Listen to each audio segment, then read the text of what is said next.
I had been in a religious, like Christian fundamentalist home. So we weren't allowed to go to movie theaters. We had a little thing called a TV guardian that blocked all the bad words.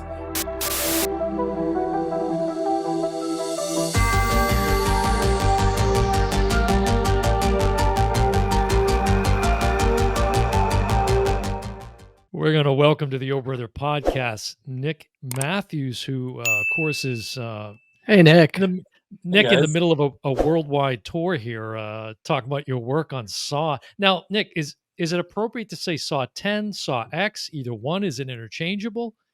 I think you could say either one, but for branding, they've gone with Saw X. It's just cooler. Yeah. Okay, that's what I figured. That's Yeah. okay. So I'm not way off. So welcome to the Better welcome to than the show. Spiral. See, I'm showing you I'm a fan. Oh my God. I got them all. So Wild. yeah.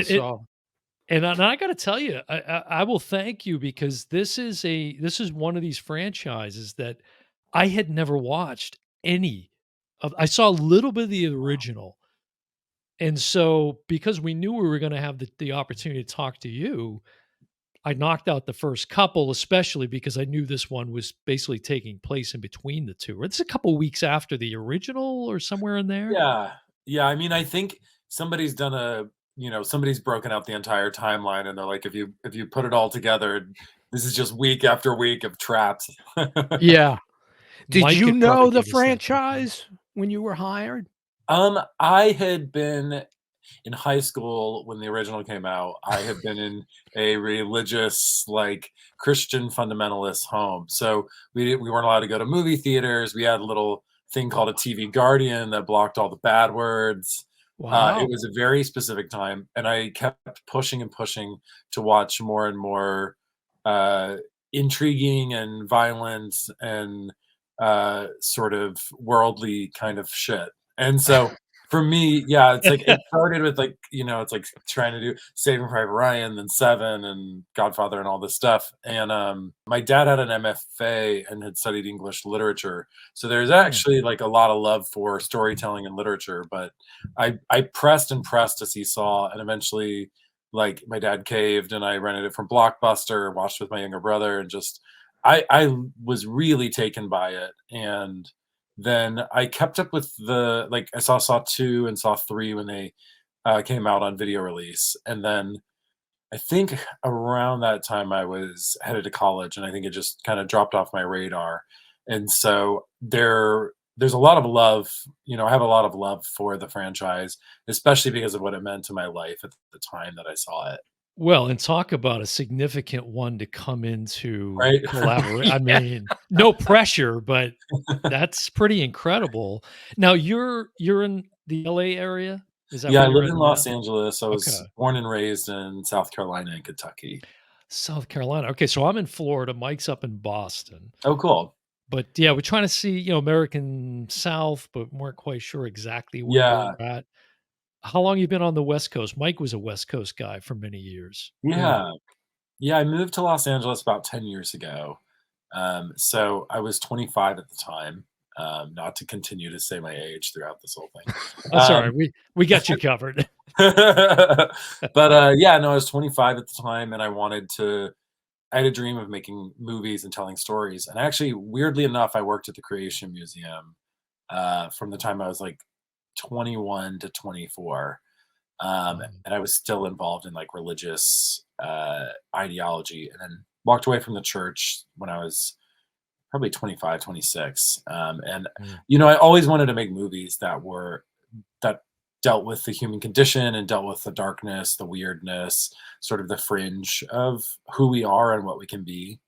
And so, yeah, in a way, like I was always hoping to make these sorts of films, even as far back as when I was working there. But yeah, I moved to LA about 10 years ago. And so it's been wild that this would be my like 10-year, that is really that thing that everyone's like, it takes 10 years to be an overnight success. And it's like, I've been making movies and shooting commercials for 10 years. Right. This is my first like studio project and wide release. And you also did Mobland this year. Yeah. Yeah. It was a string. I did a string of movies where, the pandemic knocked everything out for about a good year, I would say. And then Mhm.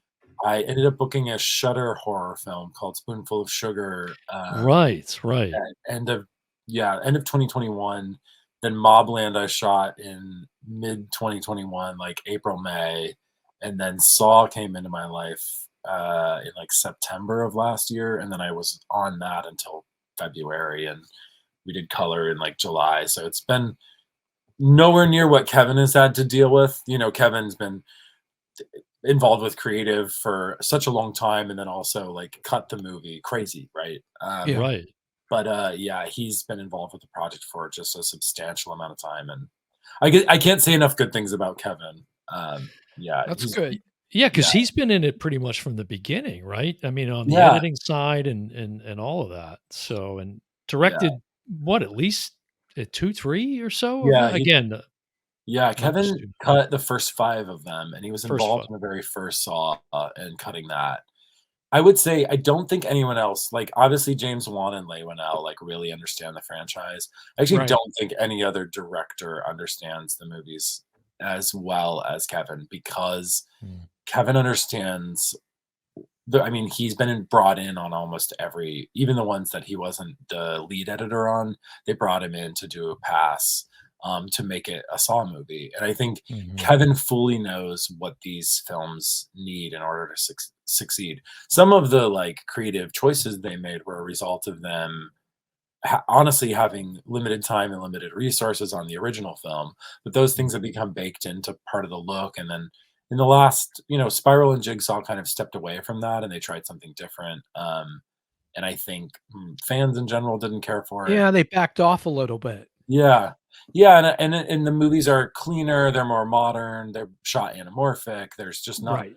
like, I always describe Saw as like Seven by way of a new metal music video, and so there I is like bet an early yeah, 2000s thing going on there, right? Um, right. we didn't wanna do that, we didn't wanna do like a color, like, we didn't want the colors to come through in the grade, but that's very much like a early 2000s. Everyone got excited because DI became a new thing, so they're like, "Push green, push this," and they could do it, digitally. We did it with lighting, but yeah, Yeah, it's you took it back to the look of the first, I'd say 3, yes. you know?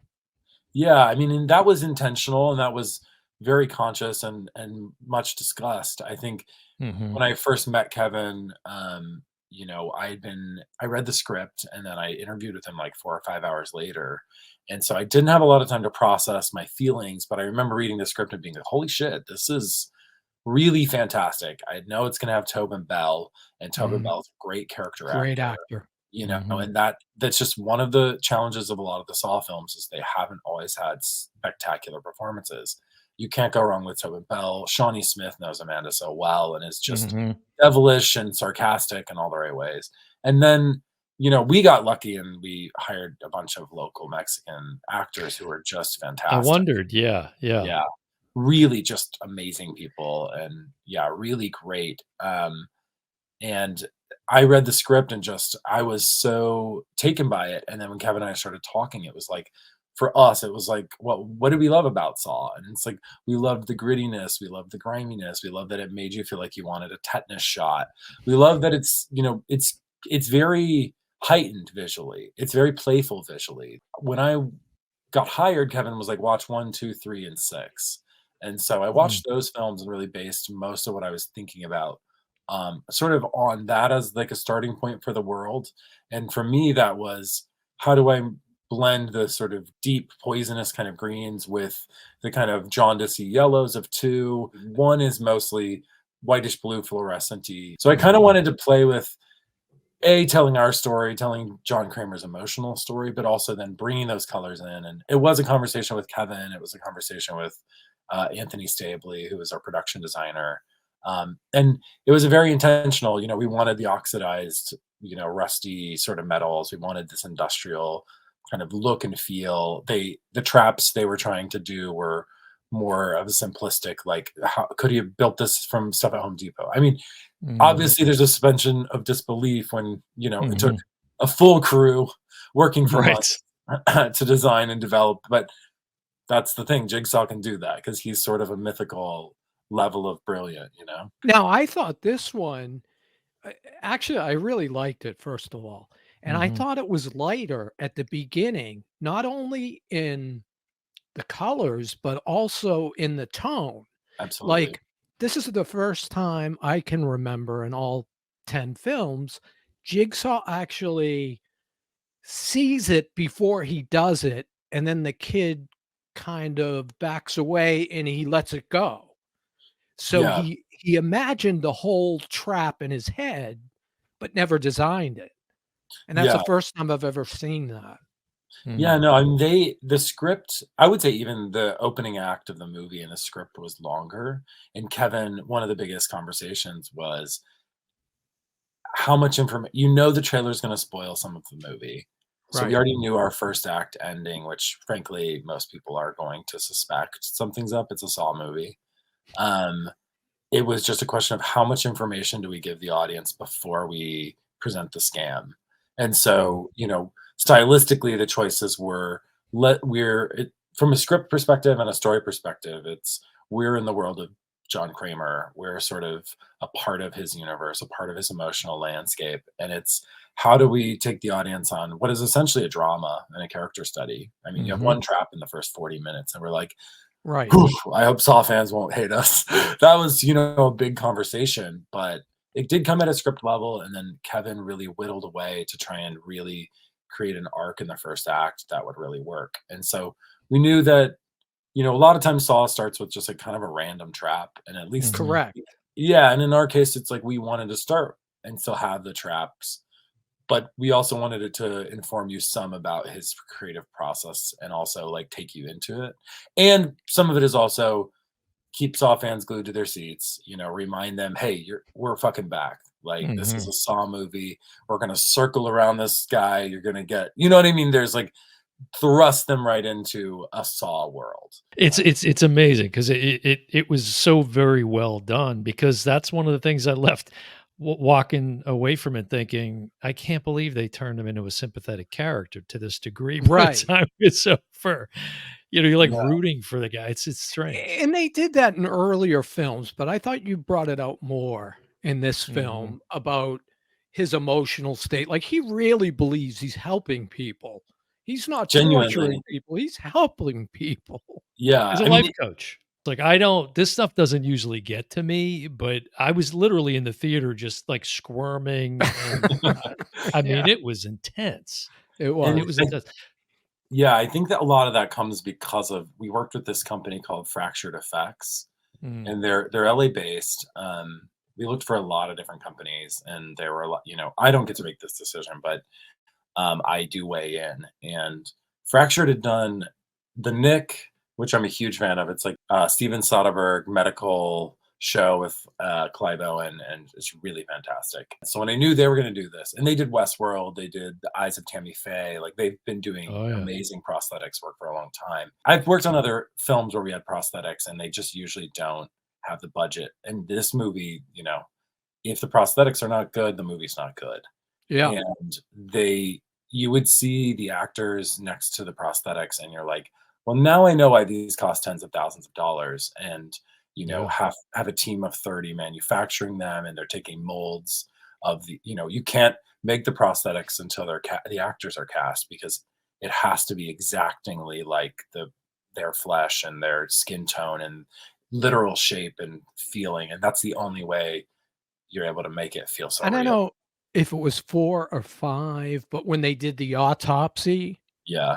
on Tobin Bell, that was another squirm moment. It was Yeah. and anytime you go into the skull, it's like, "Okay, this is getting this is Saw," you know? Yeah, I mean, the brain surgery trap did I don't get it, even get shooting it on set is just, like, sort of disembodied in a way, because there's a person there with a pump, doing, like, some of the, like, blood and, some of the gore, and, like, there's so much, like, conversation involved with it. But when you just are stepping away and you're looking at the monitor and you're not, like, right there and, around the frame, you're like, "This is genuinely upsetting." And the Mhm. simplicity of the brain trap, like that one and the pipe bombs, weirdly enough, those were the 2 that on set, they kinda got to me because you're just watching it and you're just like, oh, I Digging can't. digging those out, and, I mean, Yeah, it's just brutal. Yeah, that's what I was gonna ask you, is there any point on set where it gets, but I'm yeah, sure for the most part, you're so involved in the production of it all that yeah. And I'm a sick fuck, so I mean, it's fun, It's fun to go on set and there be like, because we shot it mostly in order, I would say, as much as we could. And so Okay. Valentina, by the time she's dead, it's like, her leg is sitting on the ground and there's a puddle of blood. And you're just, every day, you're like, we have caution tape around the blood because we're like, don't step in the blood. This has to maintain continuity for the rest of the movie. Right. So Right. it's funny because actually you start to be like very, and even when we got to the end of the movie, because we shot it after, the blood boarding trap and all this, there's just fucking buckets of blood I was everywhere. just gonna say that bloodbath was insane, Yeah. insane. Oh Yeah. my Pretty god. fun. Pretty fun. So We were like, so how oh, do they how do you get connected to the project? How did yeah. that actually come to be? Yeah, so my narrative agent is a guy named Alex Franklin, and he was involved with the early Saws. He worked at Lionsgate back in that era, and he was actually involved with a lot of the time they were trying to reboot a lot of like Cronenberg and Mm, some other films. So he's involved in a range of those movies. And so I think that at the time they had interviewed a bunch of DPs and no one had been quite the right fit. And they were trying to make this in Mexico City and make it non-union. And I'm in the union now, but at the time I was not. And mm, I'd shot a movie in Mexico City probably 4 or 5 years ago. And so I think a lot of people were a little nervous about the idea of shooting in Mexico. They maybe hadn't done it before, um, or they weren't the right visual fit for Kevin, whatever it was. But they had reached out to him. He put my name up for the job, and I read the script, and then it was just I talked to Kevin for maybe an hour and a half, 2 hours, and sent him the names of 5 directors I'd worked with on movies, and he mhm. chatted with them the next day, and Kevin was I know Kevin because of course I asked them like how to go, and I knew these were people that like I usually become very good friends with the directors I work with. It's like you're either going to be really good friends or you're just not. Yeah, There's like partners yeah, or you're kinda button heads. yeah, and I've been really lucky that most of the people I've worked with, we just have great collaboration, and I really do see my job as a support for the director's vision, but also it gives me the complete freedom to bring my own voice and fingerprints, to every project that I do. And so Mhm, yeah, Kevin's main questions were about how collaborative I was.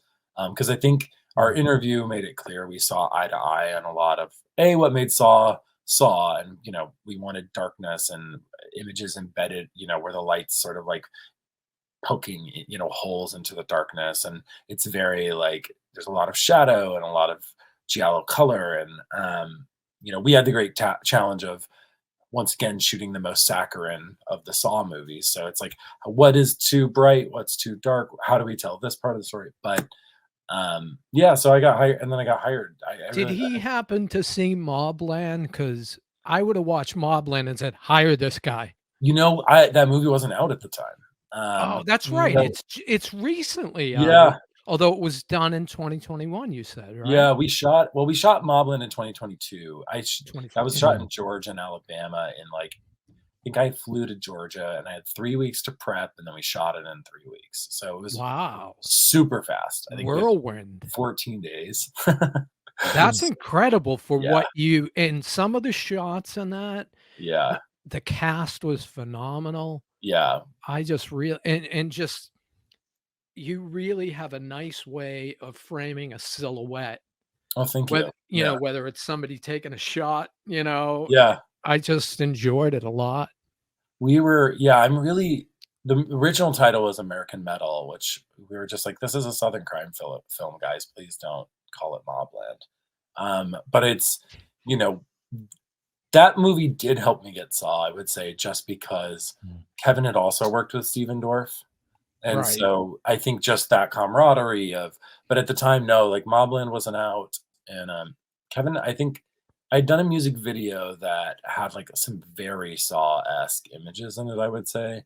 And I think Yeah. that probably coupled with like I don't know, just some I don't know, I never asked him, but I know he Mm. liked that I used Hurdy-Gurdy in my reel, and he was like, "That's a great song." Mm. Like, That's yeah, That right. is a great I've song, seen yeah. that on your reel. I was Yeah. like, It's "I a know you're a great Zodiac fan, Kevin." Yeah. Yeah. That's not yeah, so it's a little test, it's just a little tester, but yeah. Yeah. where did you study?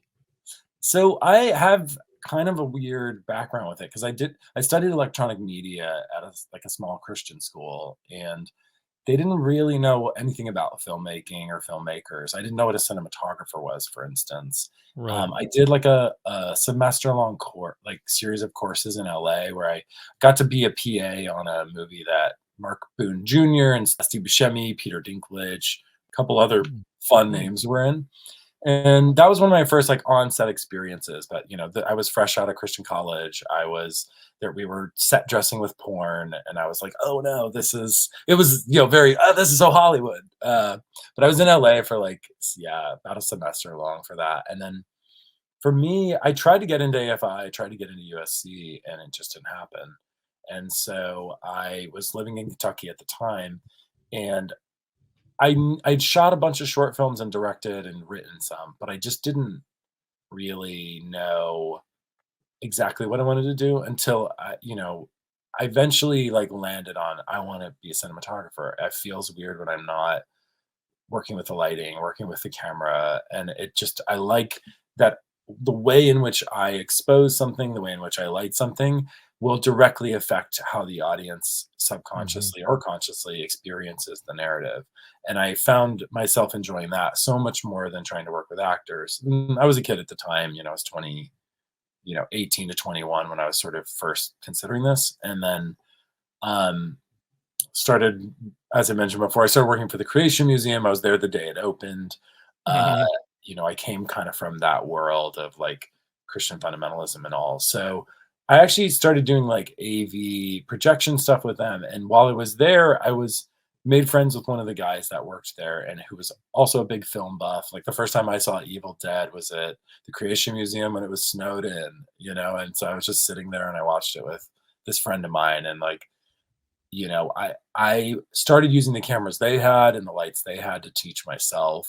And then I'd already learned some in the process of making shorts, but I started making shorts. And then every time we would rent gear for that, to shoot, some God bullshit, basically, ideology selling. Uh, I would take that with this friend and then we would go shoot our own like short film, our own commercial thing or whatever.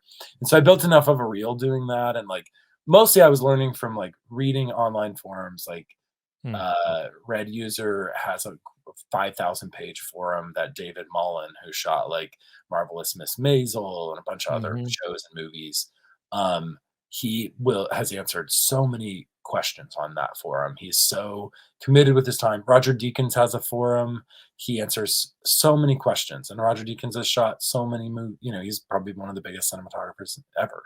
Mhm. And it's like so that Mm. that sort of there is in cinematography, there really actually is like a very like communal camaraderie sort of thing.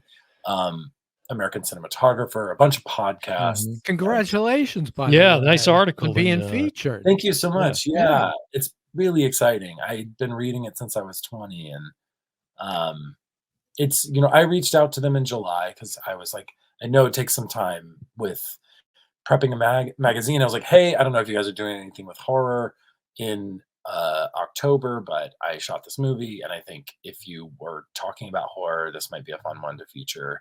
And at first, they're like, "We don't think we have space for that right now." And then they reached out later and like, "Actually, we're doing a piece on lighting and horror, and we want to feature Saw alongside."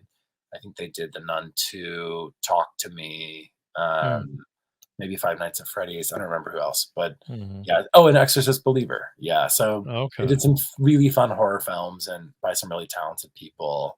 Um, and yeah, it's just I would say you can learn a lot by reading. You can learn a lot by, I learned a lot just by reading interviews with cinematographers, watching movies. But my advice always to young people who want to be cinematographers is the stories that you tell will only be as good as the experiences you've had in life and what you Mhm. understand about culture and yourself and your humanity. And I think I couldn't have made this Saw film like when I was, 20 or whatever. And Kevin made this is the result of Kevin having cut all those Saw movies.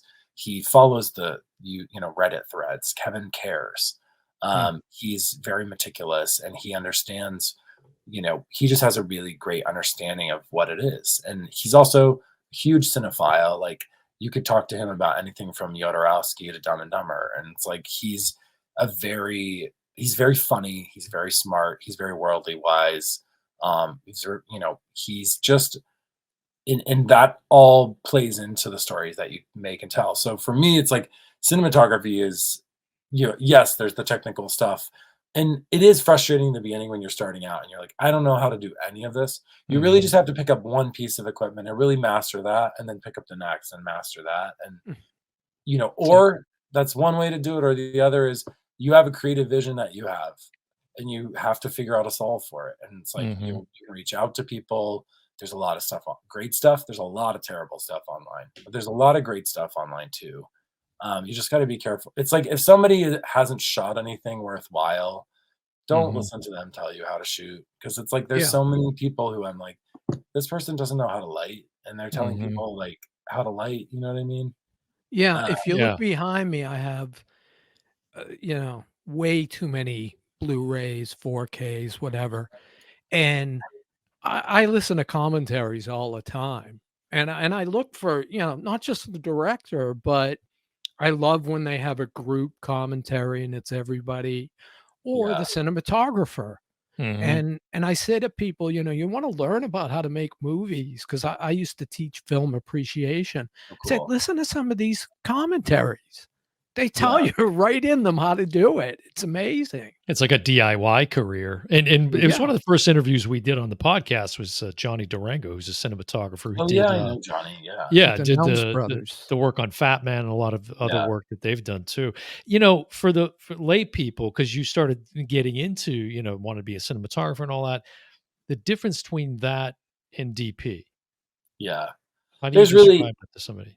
Or is there much difference? I've heard it discussed. I Right. really don't think there is a difference. I think that might be European versus American title Mm, differences or something, because in the UK, it's called the lighting cameraman.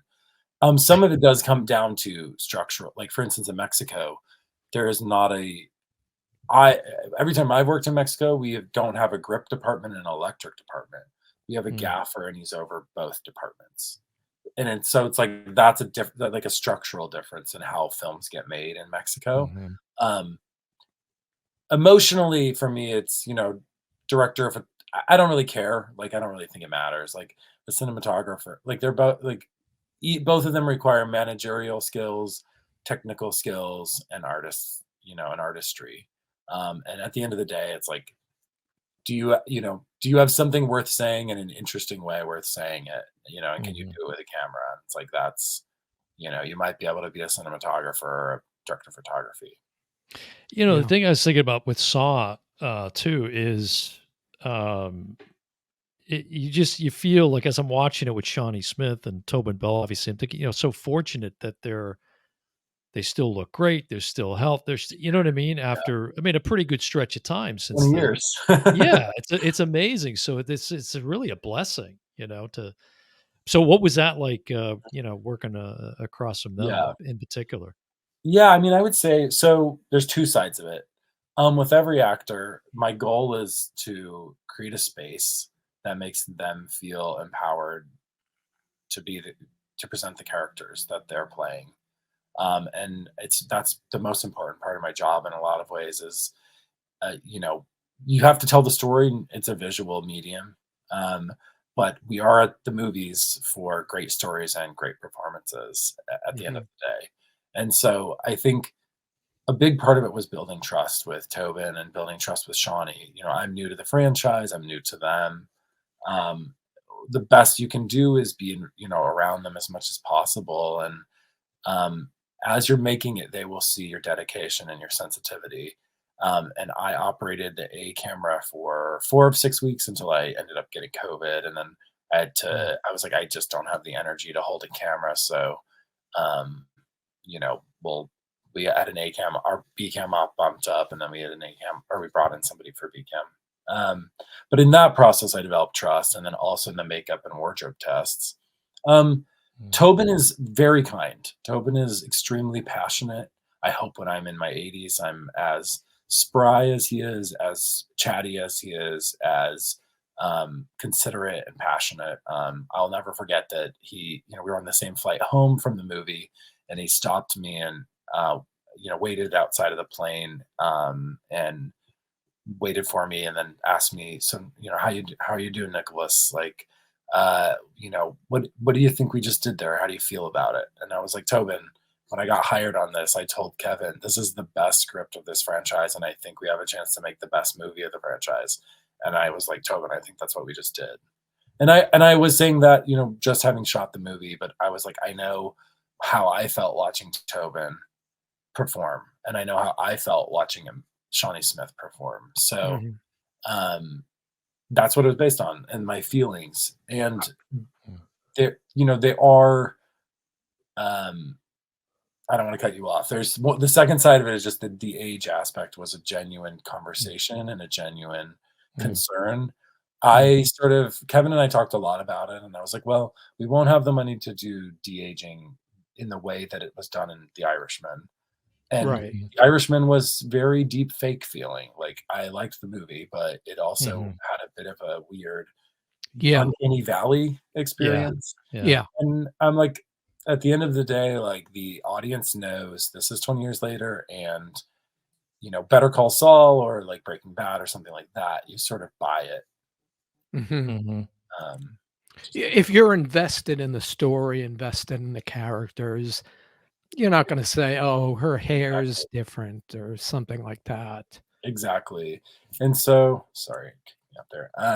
And so the other side of it was, um I did use some filtration, and part of that was to take the edge off of the digital sensor. So I used a pearlescent one, and then I used Mhm. vintage lenses. We were shooting digitally. We weren't able to shoot film, but we wanted to have that feeling and that texture. So we're shooting at a high ASA. We added grain. We're using very specific lighting choices. And then part of my challenge was I did, you know, there is this question, especially with actresses, it doesn't really come up with actors. Like, Mm. everyone's like, "Tobin's look, basically the same since we shot him Yeah, in he the first one. He looks does. like a Right. dying man." Uh, Yeah. no disrespect to younger Tobin. Uh, it's just like everyone was kinda like, we just buy it as that, right? Mhm. But for Shawnee, it's like, Amanda's never really been a sex symbol in the films. I'm sure there are people who see her that way, but it's not really her role. She people like notice age on an actress much more. And so Oh, I yeah. it was a big, that was a big concern for me. And there are scenes where I was like, I don't know. I kept going back and forth. Do I, soften, shape, control the lighting more to make her look more cosmetically good? Mhm. Mhm. Or do I shoot this movie in a raw and gritty way like a Saw film? And there are things that I would never do for an actress that we're doing on this movie, like hard toppy down light. You never put an Mhm. actress in 12, noon toppy light without any softening. It's really, I try very hard not to ever have to do that. But Mm. in this movie, as the traps happen and just, and unfold, I found like that just felt right. It didn't, and when Mhm. we would soften it up and try to shape it too much, it would start to feel like we had actually made a mistake, or that we had gone too, it just looked too cosmetic. I mean, I would say they were both so trusting, and Shawnee on the last day said, like, "Thank you for making me look amazing, and all the times you didn't, thanks for trying." You know? It's a fascinating commentary though that you're talking about that, 'cause it's a real concern, like an issue that you have to broach at some point, I guess, and, Yeah. she did look amazing. First of all, if some of the interviews I've seen already with her or some of the clips, she looks ripped. Oh my She's god. got Yeah, she's got, like, traps for days. yeah, I had no and I was like, "Oh my god," I had no idea how, like, you yeah. just, like, Even on incredibly set, fit, she you is know? doing reps and stuff. Oh Like, my she is god. she's very physically active, and, like, a very, yeah, I mean, she definitely, yeah, like, I'm like, I hope, once again, I hope I take as good of care of myself as She looked Yeah. amazing, these yeah. Now, actors. the reviews that I've read so far have been positive. Yeah. They were all talking about how you brought it back to the fans basically by going back to Yeah, the original formula, Mhm. and there's also a little teaser in there about maybe another Saw movie, maybe Saw Huh, 11, yeah. possibly. Yeah, I and mean, I know there's conversation happening around whether there'll be another film, and I feel like if the fans are interested and there's a way to tell a story, Mark and Lauren are, uh, they're wily, and, if they can figure out a way to do it, they will. I mean, the writers are really fantastic, and, yeah, I haven't heard confirmation. I know they've met, but I've seen the articles and stuff coming out, and the reviews have been just off the charts. yeah, Mhm. We really, like, I don't know. We did something, and we're in a moment right now where horror has meaning, and where Mhm. it's a legacy enough. I don't know. They've never reviewed a Saw film this well. yeah. Yeah. Yeah, And And I again, think it see. has legs because you Oh, went up yeah. against Paw Patrol, which is yeah, like, that's a different animal and a totally. different No pun audience. intended.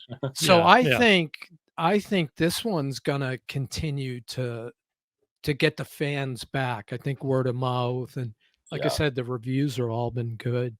Yeah, So that's my that's hope. Yeah, that's really my hope. I think, a friend of mine shot the creator, this guy named Oren Soffer, Oh, really? and Okay. so I was really rooting for their film. Also, just it's important to me that, we also have, original material that's being produced and made. So I really Yeah. hope that movie continues to yeah. do well overseas and do well here domestically. And Right, it's doing yeah, well overseas, like you said. yeah. I was surprised.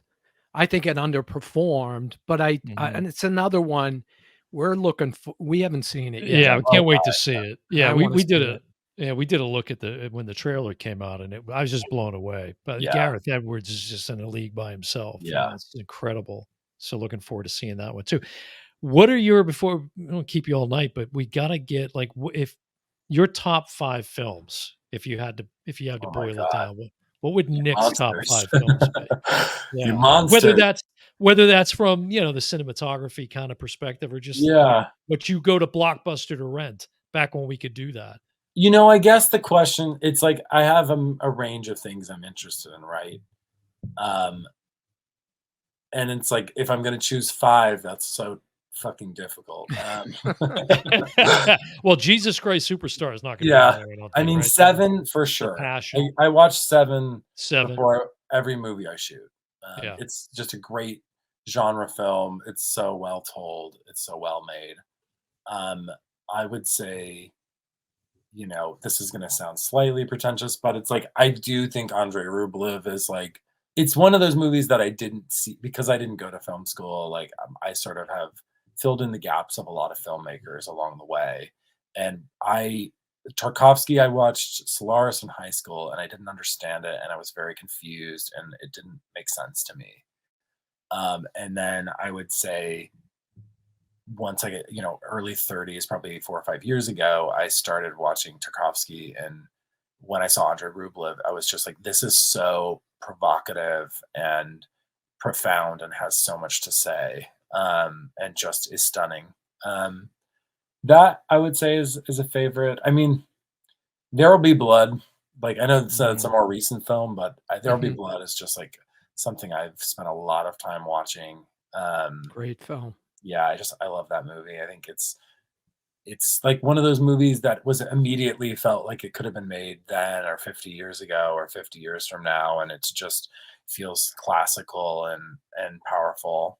It's tough. 5 is tough. I'm like Yeah. struggling because it's like for me, it's like also the movies that were influential in my life at a time, like Mhm. The Godfather. I still love The Godfather. I know it's like, Yeah.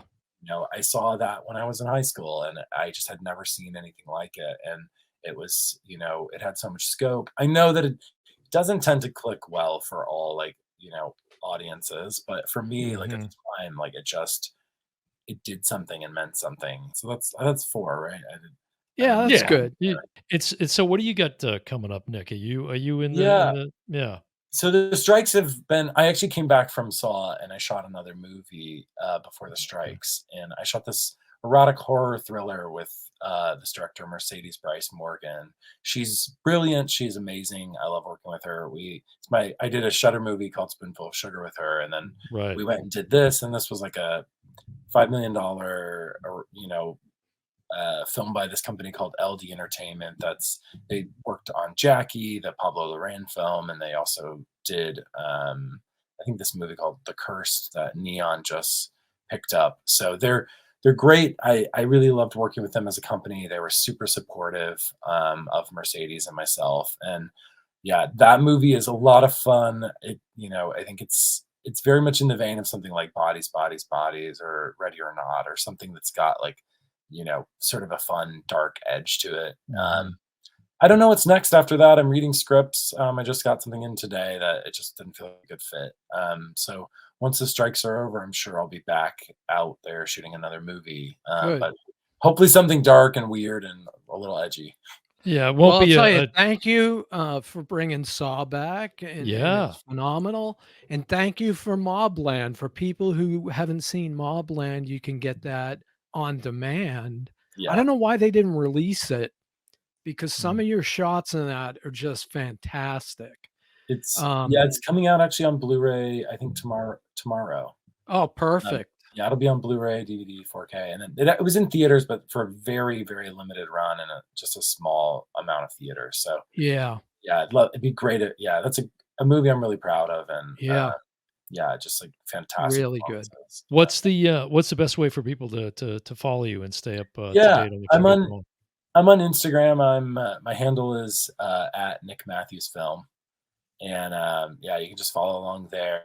I don't really use much else in the way of social media, but I care a lot about younger filmmakers and them continuing to learn. And over the years, I've used it as a platform to try and show about my process in a way that hopefully helps other people that are making films. So I try to be pretty open and available for people to ask questions too. So I really do think that it's a really valuable platform for people to be able to learn and grow. And I've certainly had a lot of friendships that have developed because of Mm, Instagram, and also just a lot of growth and learning. That's, great. probably the most noble approach to social media that, we've ever heard. Yeah, Yeah, I It's mean, not I've yeah, fell away a bit because it takes a lot emotionally and mentally. So for sure. but I don't I shy. I'm learning to show my face more. But I do like being behind the camera partially because I don't love, it's just I like showing my work, but reality is people online are more interested in the behind the scenes than they are the movie. I don't know. Yeah, it's true. Well hey, are you go ahead, still Mike. welcome at home on Thanksgiving now that you're shooting Right. these kinds of I am films? actually, yeah. Well, I have 4 siblings, 3 of them are gay. So, like, my parents have had to make peace with their kids not being Okay, what exactly what okay. they expected. Well, Well, we are very grateful that, you came on and we get the chance to talk to you, especially, like I said, having been new to the franchise, so you've now earned another fan and hopefully we'll get a Saw 11. That would be pretty sweet. Amazing. Yeah. So yeah, and we'll thanks, Nick. hopefully see you in the future. That sounds amazing. Thank you so much, guys. I really appreciate it, and Yeah, yeah, Nick, it's been a pleasure. Thanks so much. awesome. You guys take All care right, and have take a great care. day. You Too. too. Bye.